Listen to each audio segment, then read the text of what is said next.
আসসালামু আলাইকুম। ওয়ালাইকুম সালাম। কুদ্দতলি আসো কেমন? ভালো নাই, মনে আছে কষ্ট আছে। মনে কষ্ট? মনে কষ্টের কারণ কি? আমার মতো এরকম একজন সিনিয়র টিচার থাকতে আপনার মাইকে জেসমিনেকে পড়াইতে দিয়েছেন। কেটা পড়াইবে? ওই যে গুড়াগাড়া ওদের মোর ছাত্র হাব্বুয়া। হাব্বুয়া কি আরে পাশ করাইবে? হাব্বুয়া জেসমিনেকে পড়াইয়া ওকে পাশ করাইতে পারবে কাকু? পাস করাইতে পারবে কি পারবে না সেটা কথা না। তোমার দ্বারাও তো পড়াইছি, তুমি পড়াইছো 13 মাস। এরপর মোর মাইয়ে পাইছে কত? 13। এরপর যে ফেল করতেই আছে।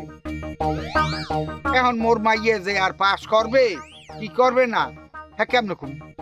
এরপর মোর মাইয়ে যে ফেল করা শুরু করছে আর পাশের মধ্যে। কাকু একটু ভুল হইতে আছে না? এই যে 13 মাস না 12 মাস।